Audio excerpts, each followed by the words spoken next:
হচ্ছে আপনি তো কবিতার মানুষ।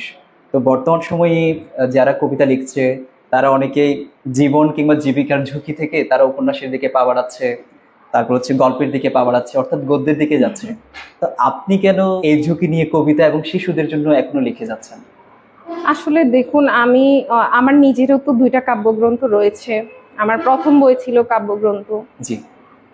এই যে কমার্শিয়াল যে চিন্তা ভাবনাটার কথা আপনি বললেন, আমি কমার্শিয়াল বলতে আমি বুঝিয়েছি প্রকাশনার জায়গা থেকে আর কি। বুঝতে প্রকাশকরা তো পেরেছি। অনেক সময় কবিতার জন্য ঝুঁকি নিতে চায় না, সেই জায়গা থেকে অবশ্যই। এখন আমি যে আমার যে 2টা কাব্যগ্রন্থ আছে ওখান থেকে যেটুকু অভিজ্ঞতা হয়েছে আমি জি ওই অভিজ্ঞতার আলোকে একটা কথা শেয়ার করতে পারি। যেমন ধরুন, আপনিও লেখালেখি করেন, তাহলে আপনার এবছর 2টা পাণ্ডুলিপি রেডি আছে, একটা গল্পের একটা কবিতার। জি আপনি কিন্তু প্রায়োরিটি দিবেন গল্পকে। কেন দিবেন? আমি একজন পাঠক হিসেবে, কিংবা একজন নতুন পাঠক যে কোনোদিন বই পড়েনি, কারো মাধ্যমে বই পড়ার উৎসাহ পেয়েছে, সে কিন্তু প্রথমে গল্প, উপন্যাস, প্রবন্ধ যে কোনো ধরনের বই পড়বে, কিন্তু কবিতার বই কিন্তু কেউ টাচও করবে না। মানে একটা ভয় কাজ করে, ভীতি কাজ করে। কবিতার আসলে স্পেসিফিক পাঠক বলা যায়। জি। স্পেসিফিক হয়ে গেলে পাঠকটা কমে যায় না? কবিতা তো ধরেন আছেই, কিন্তু এর মধ্যে আপনি আরো বেশি ঝুঁকি নিয়েছেন শিশু সাহিত্য নিয়ে। শিশুদের নিয়ে তো আসলে বর্তমান সময়ে লেখকরা খুব কমই ভাবেন। এবং আরো একটা ব্যাপার হচ্ছে, শিশুদের পাশাপাশি আপনি ধর্মীয় বইগুলো লিখছেন, যেমন সালাম সিরিজ আপনি নিয়ে আসছেন। তো কোন সময় আসলে মনে হলো যে এই শিশুদের জন্য এবং ধর্মীয় জায়গা থেকে আসলে আপনার বই প্রকাশ করা উচিত? আসলে আমি তো অনেক ছোট থেকে বললাম না বই পড়ি।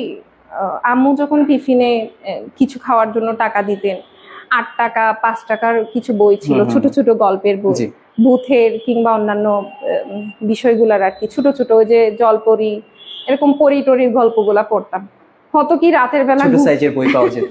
একদম ছোট। আমি 8 টাকারও বই পড়েছি, 8 টাকা দিয়ে বই নিয়েছি লাইব্রেরি থেকে।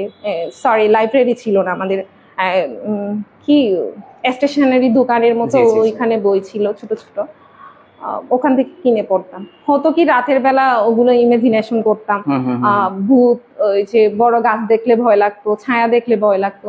সেই জায়গা থেকে চিন্তা করলাম যে আমাদের বাচ্চাদেরকে প্রোডাক্টিভ করার জন্য আমাদের ধর্মীয় বিষয়গুলাকে গল্প আকারে লেখাটা মনে হলো যে অনেক বেশি ওরা এটাতে উৎসাহিত হবে, যেহেতু গল্পের মাধ্যমে জানা। আপনি একটা যদি শুধু শুধু একটা হাদিস শুনিয়ে দেন, সে অত বেশি গ্রহণ করবে না কিংবা অ্যাট্রাকটিভ হবে না ওর কাছে। কিন্তু গল্প দিয়ে যদি এই জিনিসটা আপনি ওর মধ্যে দিতে পারেন, ওই যে আমি রাতের বেলা যেরকম ইমাজিনেশন করতাম যে ভূত জিন পরি এগুলো, ও কিন্তু সেগুলো ইমাজিনেশন করবে সেই জিনিসটা। আমি আরেকটা বিষয় জানতে চাই, সেটা হচ্ছে শিশুদের নিয়ে আপনার ভবিষ্যতে আর কোনো প্ল্যান আছে কিনা? আসলে শিশুদের নিয়ে আপনি বর্তমানে কি ভাবছেন? সামনে আপনার পরিকল্পনা কি?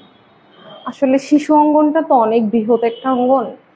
আমার পরিকল্পনা বলতে লেখালেখির বাইরেও আমার একটা পরিকল্পনা আছে, সেটা হচ্ছে এই উদ্যোগটা যদি শুদ্ধ স্বর নেয়, আমি বলবো শুদ্ধ স্বরের মাধ্যমে আমি এটা পৌঁছাতে চাই। ভালো কিছুর সাথে শুদ্ধ স্বর সবসময় আছে। এটা হচ্ছে আমাদের বাচ্চাদেরকে, আমার খুব ইচ্ছে করে আমি প্রত্যেকটা স্কুলে মাদ্রাসায় গিয়ে বাচ্চাদেরকে ভালো স্পর্শ খারাপ স্পর্শের একটা করে ক্লাস নিই। এটা আমার খুব ইচ্ছে। আমাদের বাচ্চাদের শৈশবটা যেন কোনো ট্রমার মধ্যে দিয়ে না যায়, কিংবা বড়বেলায় এসেও যেন সেই ট্রমাটা আর মধ্যে দিয়ে থেকে। আপনার কি মনে হয় না যে বিষয়টা একটু ট্যাবু আছে আমাদের সমাজে?